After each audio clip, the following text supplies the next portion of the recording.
Like, what the fuck? Oh, jeez. Nah, it's just... This is not a government meeting, bro. We don't need to do acknowledgements country. No, I say good bits. I say good bits.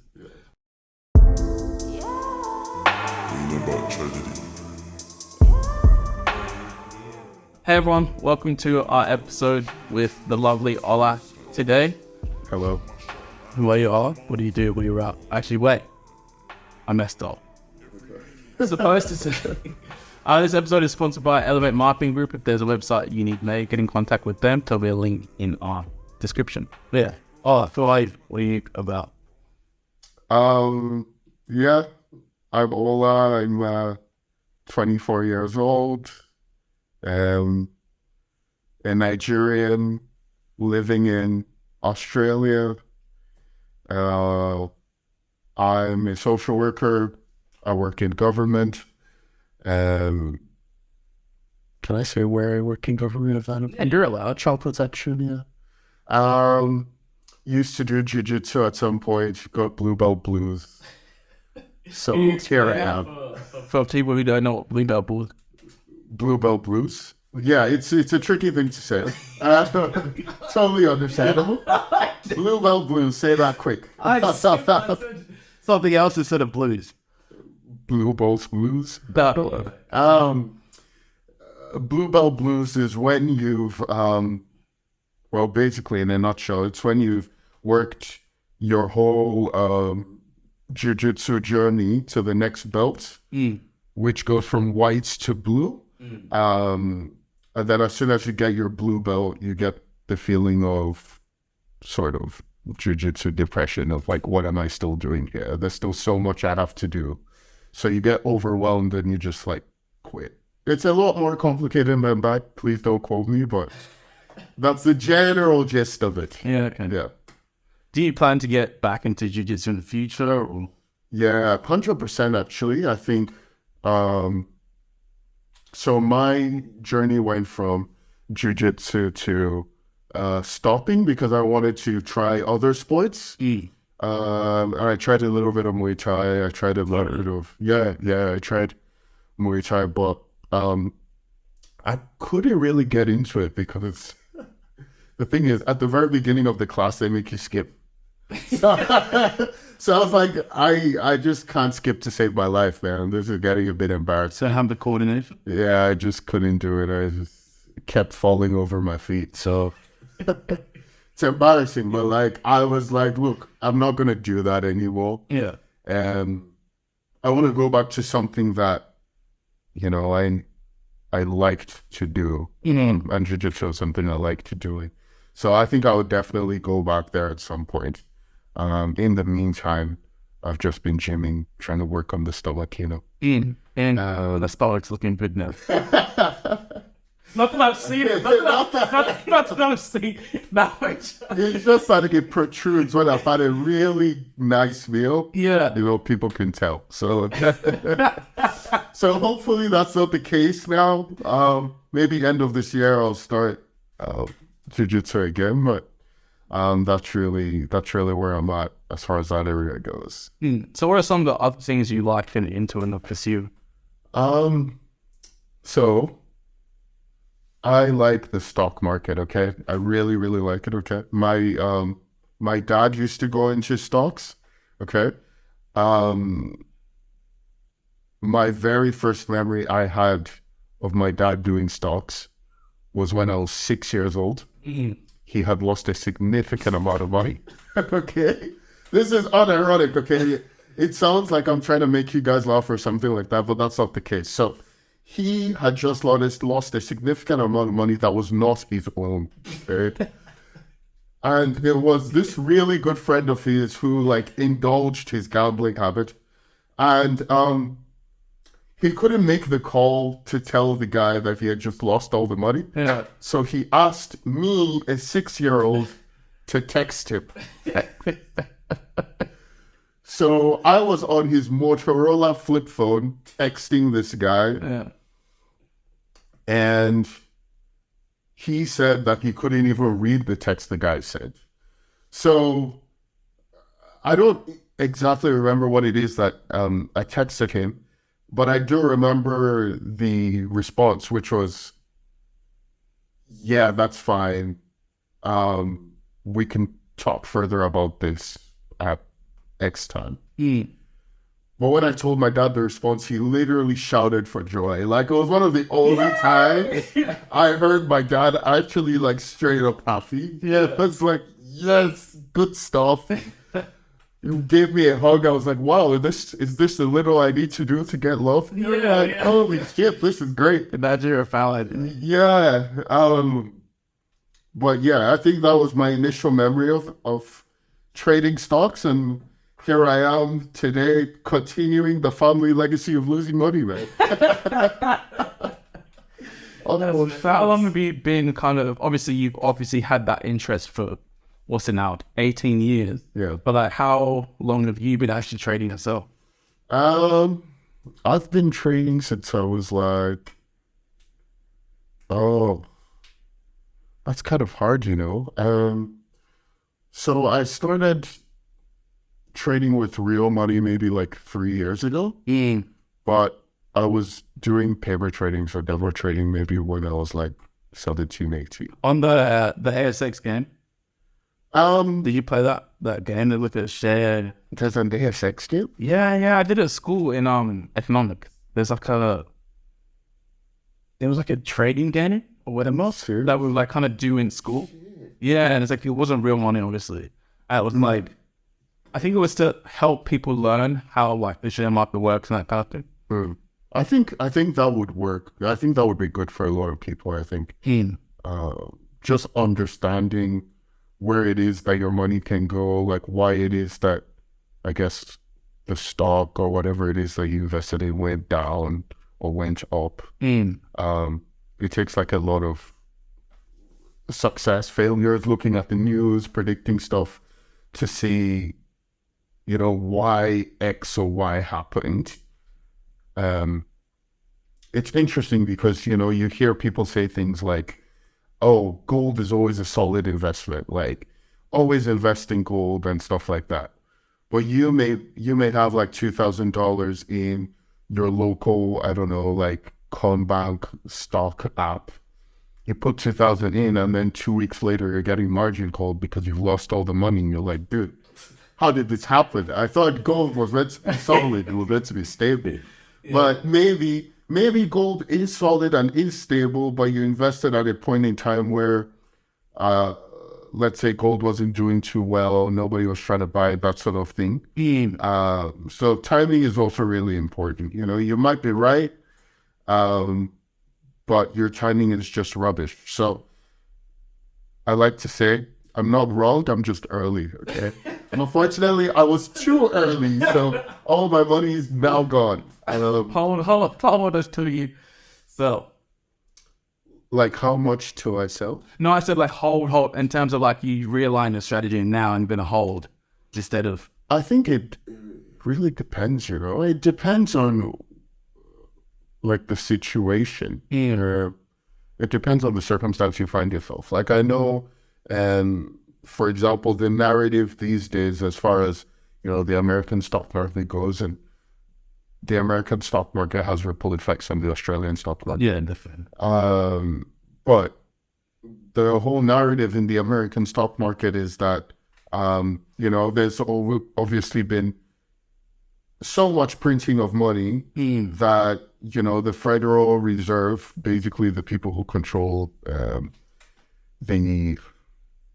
it's not the fiscal supply, but like the monetary supply in the USA have begun increasing interest rates because they want to reduce the supply of money in the economy. There's basically like too much supply of money. So therefore, the value, like the actual value of the money has dropped so low. So they're trying to increase interest rates so that the value of money actually increases. In so doing, the supply of money in the system should leave. That being said, obviously there are ripple effects from that, meaning that quite a number of people are going to lose some income, potentially will lose their jobs. And I guess the point or the way I was trying to go with that is that, with the Federal Reserve, where was I trying to go with that? I went off on a tangent. Shit, my bad, guys. I will say though, with trading, this kind of extrapolates into other things in life, right? But I think even Warren Buffett said, and double check me on this because I could be wrong, but I think Warren Buffett said that it's only a dozen decisions that he made that really changed his life. He's made so many decisions and been wrong so many times. And I think sometimes in life we look at people that have achieved a lot and we always think they know what they're doing. But often, and maybe I'm saying here that I really don't even know what I'm doing myself. Maybe I'm snitching myself right now. No, I don't. No, but, often it's more important to kind of take action. Yeah. And to get started rather than thinking that you need to know as much as Warren Buffett or you need to know as somebody else. Do you know what I mean? But it's like, as you experience as well, I've experienced this because I've traded as well, is, sometimes when you realize, hey, you're a bit early or whatever, you make that mistake, it then becomes a lesson. Whereas sometimes you still make that same mistake and get it again. Yeah. You will learn eventually. After you lose enough money, you will learn. Yeah. But I totally agree with that. I think it's 100% needed to be proactive. Because, you can know everything theoretically. And this is also a thing with trading as well, where people know theoretically what they're supposed to do. But when they're actually in the moment, they can't pull the trigger to put the trade on. And so they're missing out on trades where they would have made money. Because they're just scared that they're going to lose, right? So yeah, I think it is important to make that jump. There is a particular show that, there was a particular trading show that, where you saw this example in action. I can't remember what it's called, but there was this guy, his name is Anton Creel, so it's Anton, surname Creel, Kreel, and he had this trading show, or at least he starred in the trading show that went on for like 5-6 episodes, where they took like 10 random people from different backgrounds. There was this really old retiree guy. There was this lady who owned a small business. There was this guy who was very active on climate change and stuff. This was back in like 2008 to 2010, thereabouts. And they made them trade as if they were in charge of like hedge funds. Yeah, wow. Or like at least as if they were traders in hedge funds. Okay. For like a period of, I don't know if it was whether like a week or a month, a period of time anyway. Obviously they gave them a little bit of training beforehand, but don't be stupid about things, right? Like don't just YOLO all your money into McDonald's, right? Oh, these guys sell bags. I love bags. Yeah, like it's not just about that. But to be fair, some people use that strategy as well, where it's like, yeah, actually, I wear Nike. All my friends wear Nike, so I'm gonna buy Nike. Actually, now that you say that, Afterpay. That's what I did for Afterpay. I'm like, I said it. Afterpay make you money? Yes. Yeah. Oh shit, good stuff. Because I that was probably the one outlier that I've seen personally that I've really believed in, because I bought it when it was like at $25, right? And I was like, bro, this thing's gonna catch on. Yeah, it only makes sense. Like people our age and whatever, a lot of them are going to be looking to pay in installments. And then I just, when I'd go to work, or I'd like chill out with friends on the weekend and stuff, people would suddenly say, oh, I'll pay like, oh, these orders are not. So I was like, you know what, like this thing can probably take off. So I bought it and then I sold like when it hit like 190 or whatever. Jeez. Yeah, because I was like, I thought that was the highest it would get to. And I was like, look, I think it's time to get out now because, with Square, it's like part of Square now and just like... Oh, is it? Yeah. So it's... It got bought out by Square? Yeah, it's now listed on the share market as... I literally had it on SQ2. It's now, block rather than after minute. Yeah, so I was like, look, it's just not, obviously, like, I'm not the most experienced trader and everything like that, but I was just like, yeah, but that was one where I was like, this thing is like, kind of like very modern. It's very, I'm explaining this really badly, but it's like a new, fresh idea that people kind of gravitate to. Yeah. So it wasn't necessarily, for example, I like bags or something like simplistic, but I was like, no, I can see a lot of people use this. This is very beneficial to like uni students and whatever. This is brand, like, how's that kind of stuff before? Do you know what I mean? So it's like, but then also like, you know, I was seeing and hearing a lot of people were now looking to move into, I suppose, like PayPal. They have Pay in Full now, and open this up. So that's why I was like, all right, like normally if you see people try and react to something as well, that's when you know it's a good idea. Okay. Like how? Like in terms of competitors. Okay. Like trying to now bring in a new product. Like Snapchat and Instagram stories. Yeah, exactly. Like, for example, like, you know, like Instagram will have some, exactly as you said, like Israel will have something, Snapchat will then be like, oh, we actually need to do this to keep him on our platform. Then TikTok will be like, oh, we need to do this. Yeah. And then YouTube will be like, oh, now we're going to monetize YouTube Shorts. Yeah. Like TikTok, then Instagram, Shorts and stuff like that. Yeah, like as you're saying. Yeah, exactly. Okay, so would that then be like, when you see that Instagram is trying to adopt it, would that then be like when you would buy into it? First of all, this is not financial advice. It's not financial advice. No, what I'm trying to say is, like, for me, I just think that, like, in business, like, this is more like talking about just business in general. If somebody comes out with a brand new idea and they're kind of the face of that idea, so for example, like Afterpay was like the face of buy now, pay later. For example, even stuff like vacuums, right? In the UK, we call them Hoovers. Yeah. Hoover is a company, but because it was such a big company, now people call vacuums Hoover. Does that make sense? As though it was the same for me, like I would see with Afterpay, like people would say, I'm just going to Afterpay it. When it's like, they would actually be talking about ZipPay, or they'd be talking about like some other paying. But Afterpay was that main brand. Yeah. So once I see like a main brand, kind of like a main face of something, then not only that, but it's growing, and then other competitors like PayPal and stuff are quickly rallying the troops to try and match that. I'm like, okay, this is an explosive idea, because they're worried and they're trying to keep their market share. Does that make sense? Yeah, no, I get what you mean. Yeah.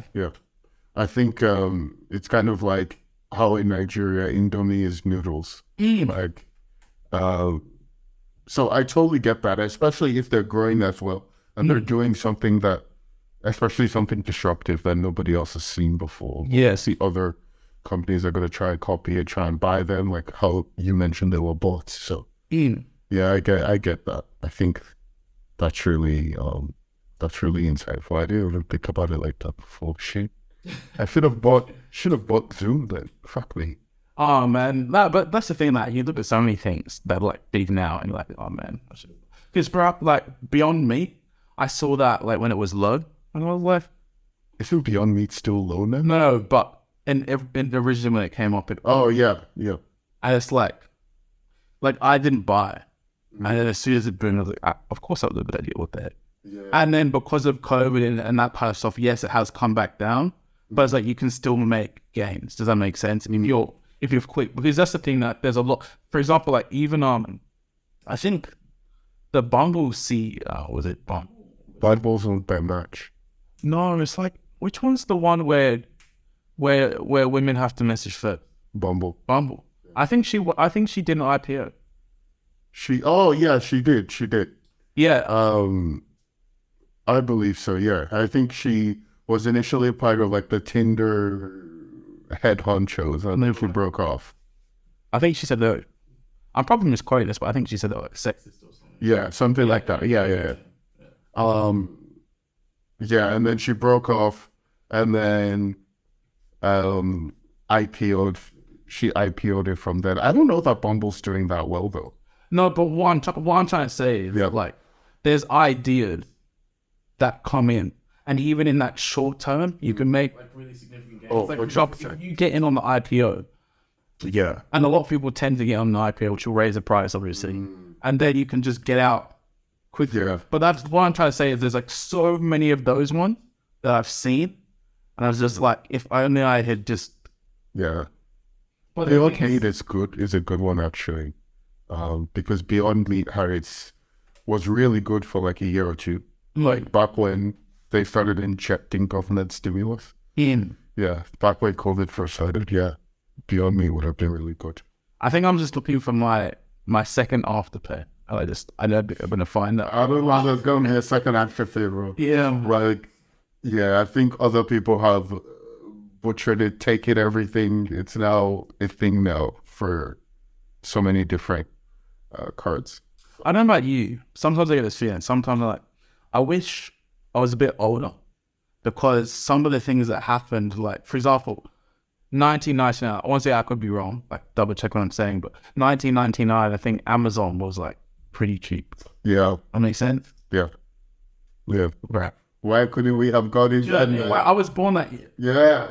So sometimes I'm like, man, and don't get me wrong, like there is always and that's the thing about life. Life is cyclical, right? I butchered that word. Life is cyclical, right? So what might happen before might not necessarily happen in exactly the same way in the future.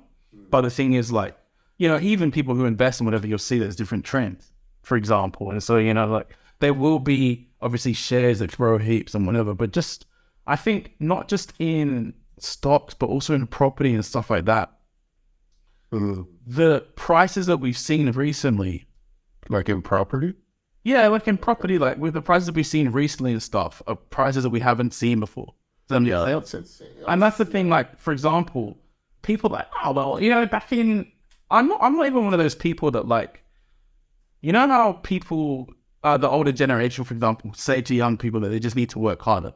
I'm not one person that disagrees with them on that. I don't disagree with that. But at the same time, I think that now the barrier to entry is a lot more. Does that make sense? In terms of like, for example, like in Brisbane, there were houses 10 years ago, 10 years ago for 200,000. Wow. That is nothing. That is not, how good were those houses? Were they like decent? 4-bedroom, stuff like that. No way. Yeah, that's what I'm trying to, even in 2001, I think people need to double check this to make sure I'm getting this right. But 2001, I'm pretty sure like there are like some houses like inner city Sydney that were like 400,000 that are obviously now well over like 1.4 million, that kind of stuff. Because we've seen massive growth. And so now people are being pushed further and further out, which is understandable. But at the same time, it's like, okay, well, and like that's why I have that thing like, man, if I was 10 years old, does that make sense? Because it's like, property for 200,000, bro. Like now, obviously, you can maybe go to different places and find maybe a townhouse or an apartment for that much. Still rare today's day, but you know what I mean. It's like times have greatly changed, 100%. and so it's like sometimes, when it comes like this investing world or whatever, I'm just like, man, like I could have just bought Amazon. But then who's to say, for example, I would have even selected Amazon? Yeah, that's the thing, right? Who would have known then? Yeah, I guess different people, depending on what you were researching, what stocks you were looking at, like maybe you would have known. I think, hindsight at the end of the day is 2020, right? Like I wish I had been there at the start when Facebook just started. Oh yeah, man. Like that would have been a golden time. I wouldn't even need to work, But obviously, the more we're born in the time that we're born in, we need to make the most of it. I think as far as Australia goes, I think population could be a bit worse. Like it could be a bit more crowded, to be fair. We don't have like cities that are like New York City, that type of congestion yet, I don't believe. So I think there's still, as far as property goes, that I'm not actually a property guy, but just looking at it on the face, like it looks like things could still grow quite a bit. Yeah. So I think we're in the right stage before it becomes so oppressive. Yeah. Yeah. No, that's exactly what I said. Like, I think that actually, let me let you finish. Sorry, I don't want you to. No, I think I was just finishing there as to, like, we're at the point where it's pretty high, but it's not Unattainable. Yeah. It's just you have to, like, for example, you have to be smart about it. Does that make sense? Like, you have to be a lot more. You have to be ready to sacrifice a bit. Does that make sense? So maybe you live in Canberra, right? And you're like, okay, well, this is my budget, and this is what this gets me in Canberra. Maybe you look at moving to Brisbane. Maybe you look at moving to somewhere else where it's a bit cheaper, right? And then that decision alone can put you forwards in the sense of, obviously, if you're looking at buying an apartment in Canberra and for the same money you can get a house in Brisbane, then it's like, which one, capital growth wise, is going to likely bring you more money? Does that make sense? So it's like, and that first decision can then, really bring you different kinds of success later in life. Does that make sense? Like financial success. So I think because, for example, we see a lot of people as well, we live in Sydney, young people say, oh, I can't afford a house, whatever. Say, well, don't get me wrong. I do understand that people's cases are different. For example, like maybe they're a street sweeper or whatever. And it's like their job only works in inner city Sydney. But I think there's a lot of people our age that aren't ready to make those sacrifices to really get what they want. In terms of like, okay, maybe I'll move to Tamworth. Nobody likes Tamworth. Do you know what I mean? But it's like, Tamworth, where is Tamworth? That's so smart. You're a bad friend. I didn't know. We have a friend who lives in Tamworth. That's why I said Tamworth, and he's forgotten it. Oh my god! I didn't know where Tamworth was. Look, to be fair, I've heard of Tamworth on the news. I can't point it out on the map. Okay, I'm not from. Okay, I'll probably even point it out on the map. But the thing is, it's like maybe, and the reason I even said that is because Smart has obviously made that move to kind of progress himself. And do you know what I mean? It's like, sometimes we have to do things that aren't ideal to make our lives more ideal in the future. Yeah. Like, it's all about doing the hard thing now to make your life easier in the future rather than doing the easy thing now. And the easy thing in most cases is to stay where you are and stay where you're comfortable. But as we talked about in the episode with Liam, is if you can put yourself in uncomfortable environments and accept that it's going to be uncomfortable, you will actually begin to feel more comfortable in those environments. You can really begin to push yourself and work on yourself in a new way. And so, definitely, not just when it comes to investing, but when it comes to growing your life in general, because even in investing, even the research and stuff, when you're not used to like that level of intrinsic, like, oh my gosh, like what are the numbers here? What does this started telling me? etc. It can be a bit overwhelming. Yeah. In season 1, first episode, I struggled to say overwhelming. I literally was overwhelmed saying overwhelming. And I've literally just done it again. My God, well. Bro, I'm not even improving as a person, man. God damn it. I have struggles. Well, we all doing, like, there are words that all of us just can't pronounce. Is what it is. I can say overwhelmed, man. I don't know, sometimes when it's like, I'm in the middle of a sentence, it just gets a bit much, man. Yeah, the vibe. Come on, bro. You're just vibing with it and forget overwhelmed. Right? Legit. But I think, these things are really important to... Obviously, we can't go back to how it was before. And so rather than watching it, this is something I've had to learn myself. Rather than continually staying in that place where I'm like, damn, I wish I was older so that I could have obviously been 18 and stuff in the times where Amazon was at, etc., etc. It's like, okay, that's gone. How can I maximize my opportunities today? How can I do that today?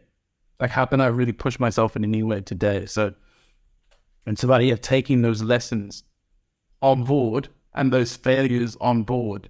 But, instead of being too harsh on yourself or being like, if I was a bit older, then it would be so much easier. Whatever. It's like, we can't really Yeah, you can't really turn back the clock to that time, right? There's no time like the present, basically. That's a bar, man. Hey, your opinion.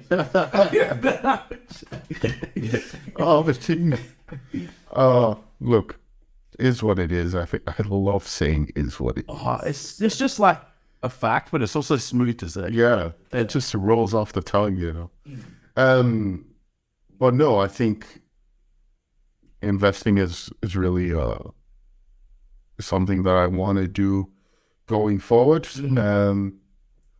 That's somewhere where, you know, I've gotten quite a bit of joy in like looking at things, starting to and I'm in the part where I'm like starting to predict things and they're starting to be correct. And when I'm not sure, I can trust myself more to say, actually, I'm not going to give an opinion on that. Like, I'm not going to like trade on that based on what I think is going to happen because I'm not sure. And it's just about me knowing that that in itself is okay. Like, I don't have to know everything. So yeah, that's kind of where I'm at. I have a long way to go and probably a lot more money to lose. But hopefully like one day I can get there. So No, I feel it, bro. I think that's quite accurate. I love what you said there, that acceptance that it's okay to not know. I think that comes with self-development and self-growth. Because especially me when I was younger as well, I really had this thing in my mind. I don't know about you, but I had this thing like, I have to know. I have to know. Like, that one area I know, I punish myself so much for not knowing things.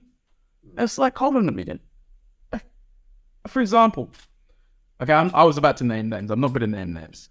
But, in fact, no, I started it, so I have to say it.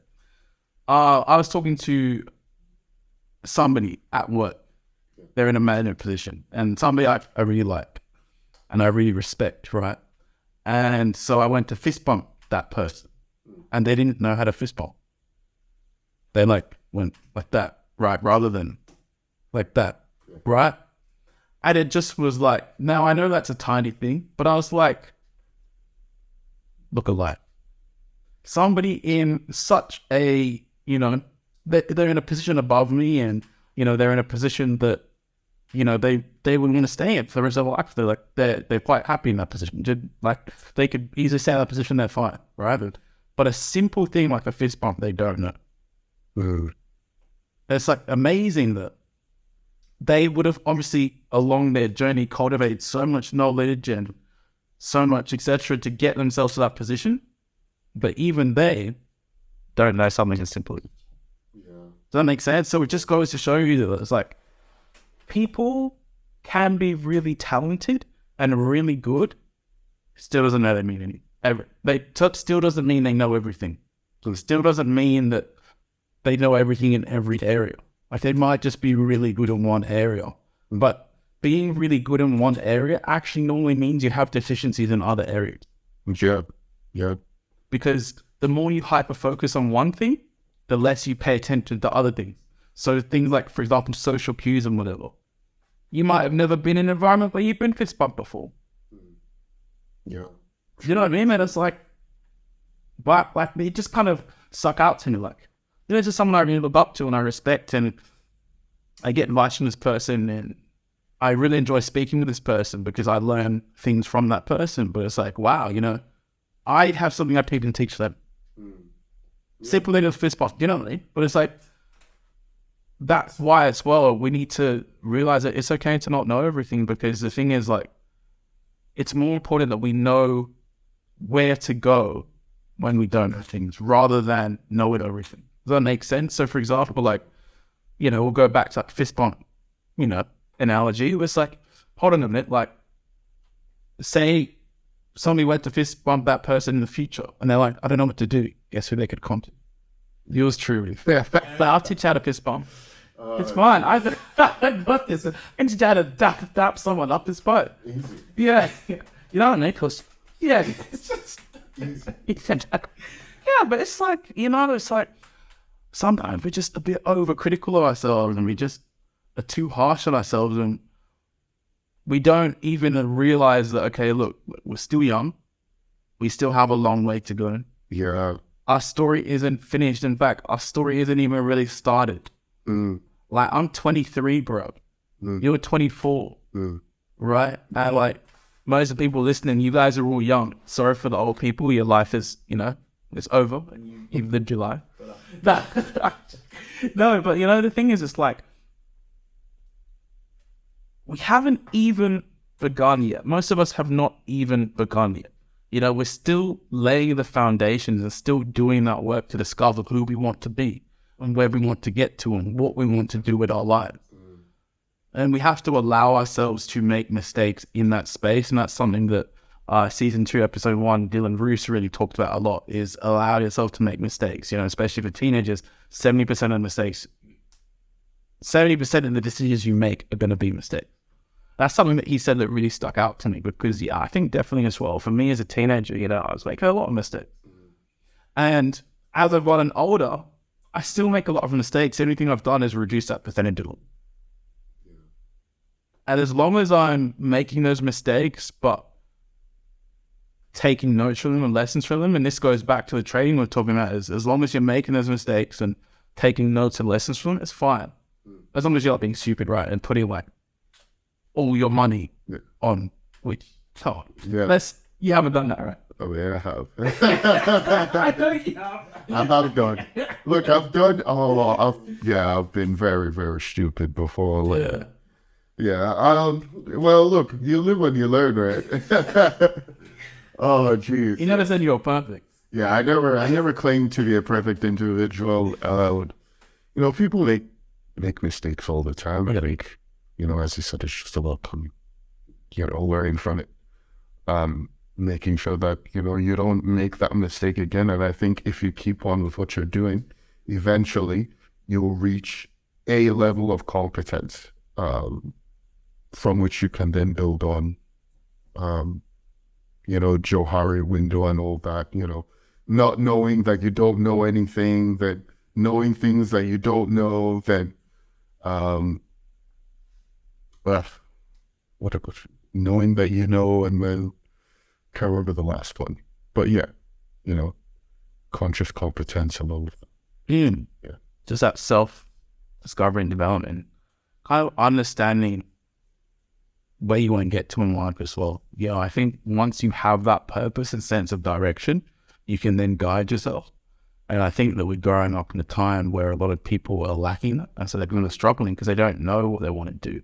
And once again, it's okay to not know what you want to do. For me, for a while, I didn't really know what I wanted to do. Does that make sense? But I had to spend time not only experiencing life, but also having that conscious thought of, actually, what do I want to do? Now, what kind of person do I want to be? What do I want my life to look like? And that allows me to go, okay, well, what do I need to do to get there? And that's what makes those kind of sacrifices easier. Because if you're just doing it for no reason, like if you're like, okay, well, I live in Canberra, house is really expensive, I want to move to Perth because I want to get a house. It's like, you get there and it's like, well, what now? Does that make sense? It's like, crap, actually, why did I even do it? Yeah. Or it's if you have that kind of, no, I know what I'm like trying to get to. I know where I'm trying to go in my life. Then you're like, no, this is just a step that I'm taking. I know what comes next and I'm ready to adjust. And putting yourself in a position where you allow yourself to make mistakes means that adjustment will be so much easier because you are not going to kill yourself. And when I say kill yourself, over punish yourself for the mistakes you make on the way. Because you will make adjustment period. Who adjusts in life and doesn't make mistakes? That makes sense. 100%. Nobody's perfect. Everybody's made tons of mistakes. Yeah. I think it's, as you said earlier, I don't know if this was on this podcast or off it, but you mentioned that Warren Buffett said something along the lines of, only maybe around 12 of his decisions made him significantly changed his circumstances. Which seems to suggest that he made a ton of mistakes. So therefore, I think the more mistakes you make, the more you know what you need to know. And then you can sort of, sharpen your lens to those particular things. But I think if you're at a stage where you don't know, where you're at the beginning and you don't know what you even want to do or want to specialize in, then I think it's about trying different things, like things that strike your fancy, even things that you never even thought you would do, just giving it a try. And it's okay to suck at it at first, but I think if you've got that interest that wants to actually be better at that thing, I think that will make you go far. And yeah, I think even if you're somebody who doesn't necessarily follow through on everything, I think as far as you keep on trying different things, then you'll find something that eventually clicks with you. I might even think you by surprise. Yeah. You know, I was reading something today, and it was about this person who has become a writer now, and they make they built up a passive income of $1,400 US dollars, I think, maybe it was a week or something, just from writing. And they were never expected to do that because they would try so many different ideas, like so many new startups, so many businesses, etc., etc. And you know, they tried to sell coffee mugs, socks, all these kind of stuff, and it wasn't sticky. And then that person just started writing as an escape. I read this literally because I flew here today. For people that don't know, I flew to Canberra today, and I was reading it like as I was at the airport actually. But yeah, and I saw that, you know, this person, like, they just started writing as a way to kind of jot down their thoughts because they were tired of going over the same thoughts and like the same thought patterns, and they needed some sort of therapy and release, and they started writing and just publishing. And it started to take off. And leaving their thoughts. Just, yeah, like writing out their thoughts and that kind of thing in terms of like, you know, their thoughts about life and that kind of thing. It's relatable, man. You know, and that's what we kind of build this podcast around as well, is stories and other people's stories, because we realize that you sharing your story and then us getting somebody else's experiences, sharing that story as well, allows other people a lens into other people's world. And it makes people realize that, crap, okay, you know what, like, this is someone who I can connect with. Maybe they're black. Maybe they're a guy. Do you know what I mean? Or maybe they're a cheat that wants to better know what black guys are like. Does that make sense? Not that I'm not putting you in that box. Does that make sense? And I know it definitely does sound like that. But what I'm trying to say is that, and I butchered that, but my whole point is that people will see different things about me that they can relate. Yeah. Oh, they yeah. struggle with hair loss, for example. It's true. I've passed that stage of grief. Now I've just accepted it, you know.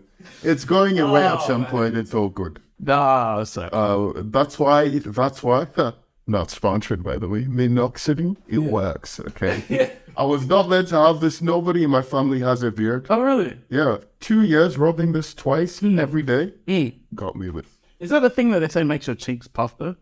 Will it? No, there's no, I don't know. I don't know the name for it, but there's this other thing that you can rub on your face. Yeah. Like, consistent. But the thing is, like, your cheeks look normal. I'm like, maybe no, because you've always had big cheeks. Do you know what I mean? Oh, yeah. So, Yeah. we call you cheeky cheek. No, lady. Is that going to stick now, maybe? Yeah, I know. Yeah, that's how I wrote to call you cheeky cheek. No. Yeah. Goodness. You got other island over cheeky. In fact, for the title, we'll put cheeky cheek. Oh. Yeah. Oh, yeah. That's cheeky cheek. I can tell it. Well, that's the worst kind of name. No way. Yeah, but what I was trying to get at is there'll be different things that different people relate to, right? Yeah. Sometimes when you see other people's story and it's a face that you can relate to, then you're like, yeah, damn, okay, you know what? Like, actually, yeah, I'm okay. Do you know what I mean? Because like, even me, I go about my life and, you know, we try to progress and try to do this and that. And sometimes I'm like, man, this is tough. Life is tough, bro. Yeah. And sometimes I'm like, yeah, sometimes you have really good days. You're like, yeah, man, I feel like I've been doing a lot for myself and I'm happy with where I'm at, blah, blah, blah. And the other days you're like, I'm not doing enough. Yeah. You know, and then even me, like, I watch shorts on YouTube and get those like bite-sized pieces of advice and that kind of stuff. And it really just actually lifts me. You know, just listening back to what some of our other guests have said and hearing their experiences and that kind of stuff. And it just kind of makes you realize, you know what, yeah, you know, either I'm on track or maybe I needed to hear this little piece of advice today or whatever. And yeah, that's why, you know, I think that's why that person's writing would have really taken off as well, because it's like they're just putting their thoughts and ideas out there, and actually people will grab onto that. Because a lot of time, like if you're struggling with something in your head, for example, you're thinking, man, crap, no, I haven't put enough work in recently, and you're starting to go to that place of negative self-talk that I don't know about, you know, other people's personal experience, but for me, I had many years of trying to take myself out of a place where I would constantly talk to myself negatively. Does that make sense? Whereas now I don't do that anymore.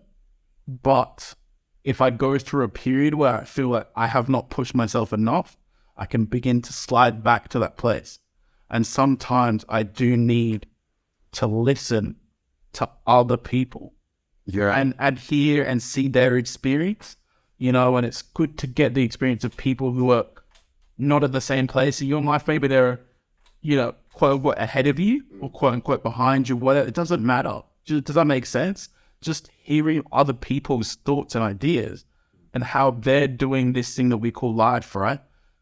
Helps. It's just kind of calming. And you're like, yeah, okay, you know what, like, you know, for example, you know, talking about the episode we had with Kieran Balch, you know, owns the Moy gym, here in Canberra, right? And it's like, if you listen to the stuff he said, boom, boom, boom, boom, boom, you're just getting knowledge. Does that make sense? And it's like, you can learn things from unpacking other people's thoughts and just begin to get new perspectives, etc., and just begin to center yourself a bit more and ground yourself a bit more. And I think it's really important for men that we learn how to do that for ourselves and learn where to go when we need that. Does that make sense? In terms of listening to other men. You know, for example, Kieran, very successful man, owns a Muay Thai gym called Muay. That makes sense. And it's like, yeah, okay. But then, you know, we even had PJ. And PJ is somebody working at, it's not Rebel Sport, it's the Foot Locker, right? It's like, okay, he's not Kieran in terms of he's not in the same place in life Kieran, but even, I'm not saying even PJ like that, but I'm saying PJ came with a lot of insightful thoughts on it. Well, even when I listened to what he said, I can pick things up because we can pick things up from everyone. Yeah. Really sense. So it's like, that's why I think that we're really connected, and that person's stories and writings took off. And that's what they realized was actually their passion, because it wasn't something that they would just give up, and it was something that was actually helping them as well. Does that make sense? Like, it was therapy for them. Yeah. They didn't feel like they were actually putting so much effort into stuff. And that's why they had ideas that would crash and burn before, because they would just give up, whereas they found something that stuck. Yeah. And when we find those things that stick and really connect with them, and that's what it takes, you know, experiencing life and doing things that we might not be accustomed to, to really figure out, actually, what do I like and what don't I like? And so that's why I call this age, like 18 to 26 and, you know, post-school life, I call it the age of discovery. You know, that's a learning. Yeah, that time where we have to really explore, discover who we are, unpack who we are, and confront a lot of things about ourselves and be challenged in our relationships, friendships, you know, and let go of people who no longer serve us and find new people that serve us and build ourselves up daily with, you know, the habits we want and figure out where do we want to get to. And for example, and that's why we get different people, you know, because you might be PJ and you might dream of working at Foot Locker for the rest of your life. It's completely fine. Yeah. Or you might be here and he's like, actually, you know what, like, not only am I a good coach, but I'm a good business owner as well. Yeah, those are two different sets of people, I guess. Yeah, it's interesting how, regardless of the person, you can pick up experiences from each person. And as you said, I think it's about that relatability. And, you know, I think the more relatable people are, the more you sort of like them, because you're like, oh, you know, they struggle just like me. They have the same issues that I have. It's just that maybe, I don't know, you know, it's just that maybe they're, you know, coherent about the issues they have and what they want to do to improve. So if they can do it, I can do it too. Yeah. You know? And I think that's what's really good about being relatable. But, you know, you strike that common chord with people. Yeah, I think that's pretty good. Chord wise, I don't play any musical instruments. Oh, I thought you were gonna say like. No, I had nowhere else going with that. Oh, right. I love chords. Chords? Yeah, chords. Do you play musical? I'm a big. Oh, Like what do you call it? Like Afrobeats or like no, hip TMDM or hop beat. hip hop beats. Nice. I know you make I know you make beats. I was just unsure. I was like, does this guy play the guitar as well or something like that? I used to play guitar. I used to play piano. I don't know how to play either anymore. Oh, But you don't need to know how to actually play the instrument to make beats, if that makes sense. Because you can do it all digital. oh. So you just even know like chords, chord progressions. Yeah, why are you guys learning how to play the violin? Like, we could just play it on the keyboard. legit. On the computer. Wasted energy. Honestly, like, what are you guys even doing? Get with the times.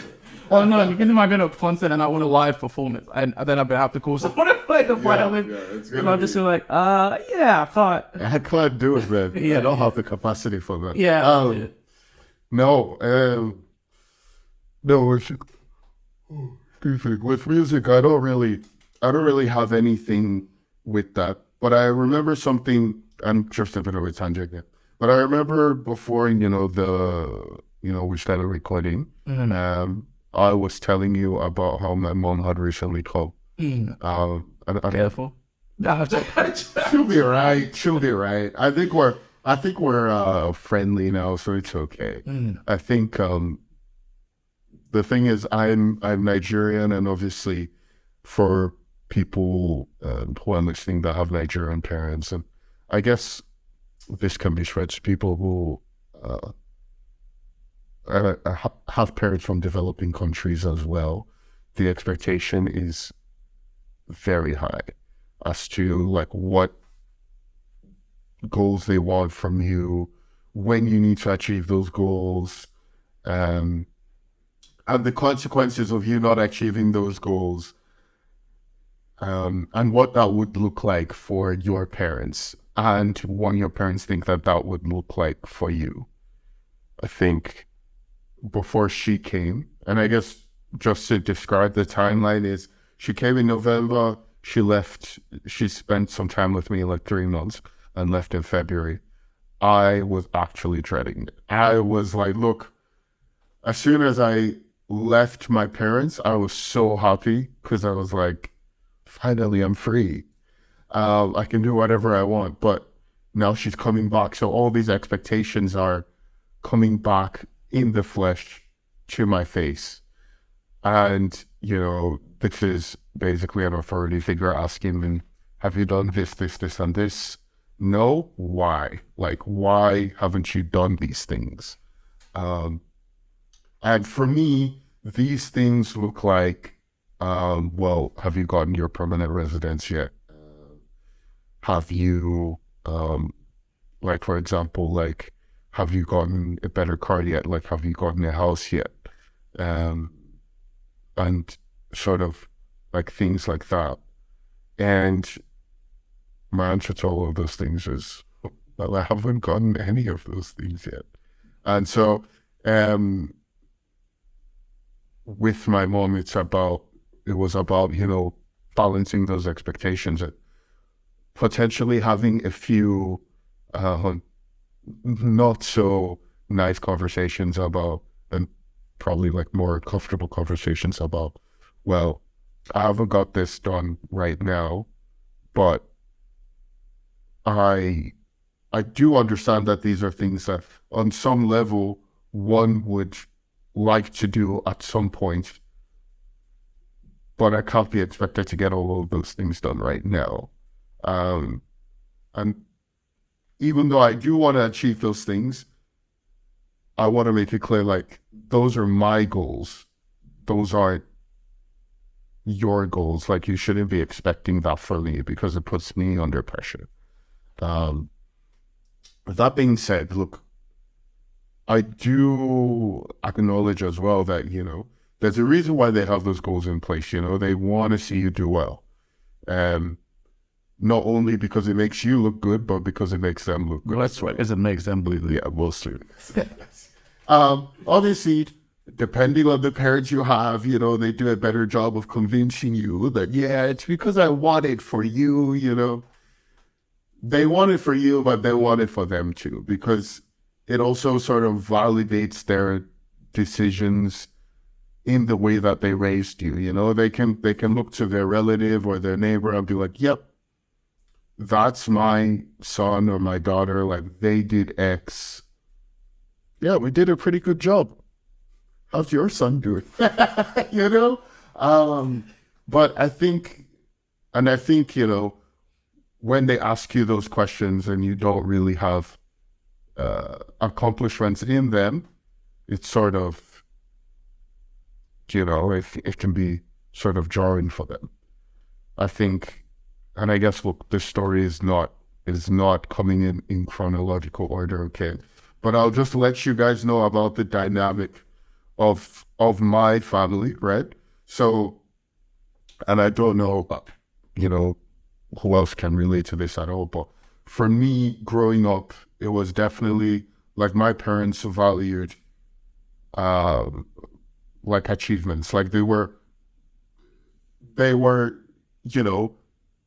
I guess, clear without writing it down, but clear in the sense of communicating, this is what you need to do for us to be proud. So that means getting good grades, attending school regularly. For me, it's like having only like a handful of friends that you keep at arm's length, being seen but not heard, in context of, like, if they're like at a family gathering, like, yeah, greeting, being really nice, not speaking too much, acting as if you're shy, etc. And those were, examples of the things they wanted to see before they go, yeah, you're actually a good child of ours, we didn't, you're not actually a dropkick. So, and obviously I'm exaggerating it, and I know if my mom was here, she would say, oh, no such thing. But at least this is my perspective growing up in the household. And, growing up and also seeing my siblings as well, and sometimes not conform to those standards. I would grow up also having their expectations of my siblings put on me as well, being like, oh yeah, your sibling wasn't that good at math. We hope you're going to be really good at math. We really need somebody who's good at math here, and the horror when I wasn't actually good at math. Oh no, whatever will we do? But I think, I guess all of that, sort of came to a head when she came. It's like all those expectations, not only of myself, from her, and, the expectations of that, you're not going to be like your siblings, like, you're not going to fail in these certain parameters that we've made for you. And me sort of confronting that and being like, oh, actually, like, these are my goals, Yeah, I do want to succeed in these things, but I don't want to succeed in them just because you said so. And I think this is probably the phase of my life that I'm in right now. Maybe that's going to change eventually. Maybe I'm going to be here 6 years later and go, actually, yeah, I did do it because they told me to do it. Yeah, there was some internal trauma there. Yeah, maybe I really, really wanted to make mom proud, and then, but no, that's not my narrative right now. Okay, that's not that's not what I think is the case right now. Yes, I've got on a little spiel, but that was basically the whole arc of my mom coming, is sort of dispelling these expectations and then letting her know, actually, so what if I want to trade on the stock market, huh? So what if my dad lost a lot of money back in the day? So what? It doesn't mean that my outcome is necessarily going to be the same as my dad's. Maybe we are doomed to repeat what it is our parents have done. And maybe I too will be asking my 6-year-old to text some guy. Me problem. You, like, who is foolish enough to lend me money. But, oh, hey, Matthew, I lost the house. I lost all the money. Like, that could be the case, or maybe not. That being said, it's my life. Like, I will live it how I choose to see fit. I'm not going to be living life based on the goals you're whispering in my ear all the time. Look, it's definitely a lot easier said than done, I think. For some people, they never end up saying that to their parents. And I think it's a lot harder if you do live with your parents, because you're having that whispered to you or told to you overtly or covertly on a frequent basis. Through either their actions or their words, they're telling you, yes, you need to do this or that or that. And so it's a lot harder for you then to stand up to that if that's all you're ever hearing. I was pretty lucky. I consider myself pretty lucky because I had a period of time where my parents weren't in my life because I was here and they were back in Nigeria, right? So I've had a period of time where I wasn't subject to it, or I was subject to it to a level which was tolerable to me. So, I was only subject to it when I spoke to my mom, but that was contingent on how often I called her. And, if I didn't call her as often as she wanted, then yes, she will lament and she'll be like, oh no, she would say there's this old Yoruba proverb of, the wolf, the dog that's going to get lost in the forest is not going to hear the whistle of its hunter, and something to paraphrase like that in Yoruba. But just like, yeah, mom, yeah. Okay. Cool story, mom. Obviously, I wouldn't say it like that. I would be a lot more respectful. And yes, mom, actually, thank you for that, apologies, sorry.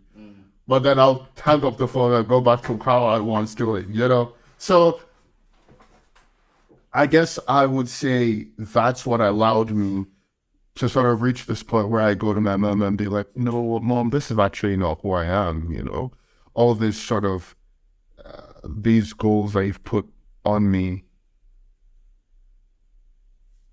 like, they're not for me, like, they're for you. They're to make you look good. And whether you think that is the case or not, that's what I believe about the situation. So I'm going to do my own thing. I'm going to let you know how I'm going with those things. I would like your support. Do I need it? I, at this point in my life, don't think so. But look, I'm sure there's a lot of studies that say different. I would love your support, because obviously a parent supporting you makes you feel like you're doing the right thing, especially if it's one that's guided your decisions so far in life. If they support whatever it is you're doing, you would then believe that you're on the right track. So that's necessary. But if you chose to not support it, then I would also be okay with that. And I think that's the phase of life that I currently am in. Big tangent there. That's good, man. That's what we want. Yeah. That's what we want. That's the value right there. Is it can be difficult, and this is something that you've struggled with in your life that you're going through, you know what I mean? And yeah, if I'm completely honest, I'm in a very similar situation. And, you know, sometimes it's also that, you know, just do it the way you want to do it and then ask for forgiveness later. Makes sense, rather than repeatedly trying to convince people that actually maybe you do know a little bit about what might be best for you. It's not even, but that's the thing. Like, I don't think that anywhere you go in life, you can ever replace that feeling of your parents trusting you.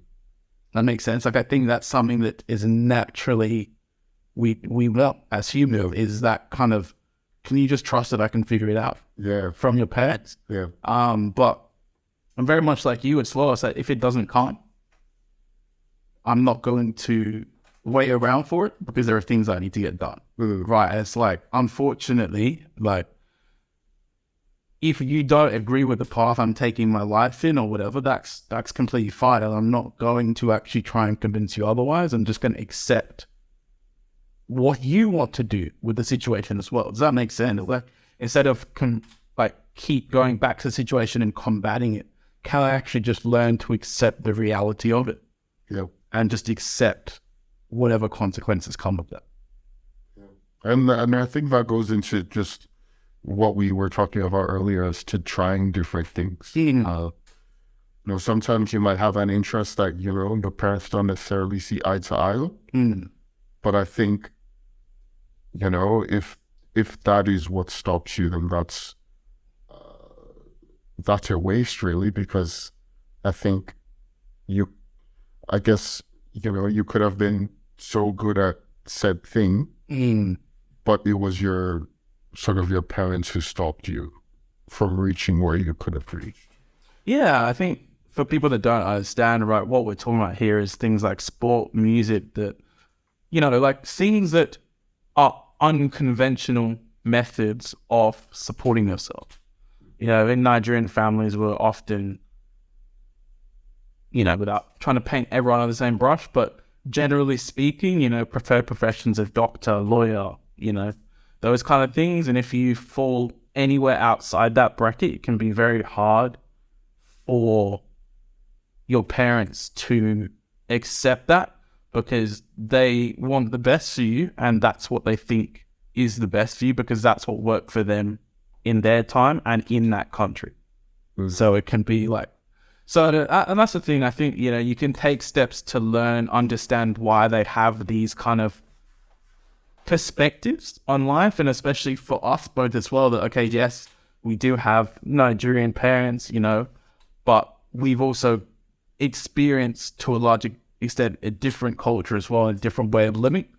But, you know, also with the whole, you know, not just them wanting to, you know, look good, to feel good for themselves, but also the pressure from friends, is because, you know, Nigerian culture can tend to be a bit of a prideful one, and a bit of a one where, you know, people are constantly looking at other people and what they're doing. Do you know what I mean? Because, you know, and if you actually look at it, like, Nigerians, we're very talented people, you know, and we're able to do a lot of things, not only with music, obviously we've got Burna Boy, but, you know, we've got sport as well, right? We've got a lot of athletes with, you know, Nigerian heritage. Even Ross Barkley, who was at Chelsea, editor, that's Nigerian.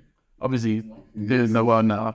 But, he's in the French actually. He scored a banner like a few months ago, and he's got quite.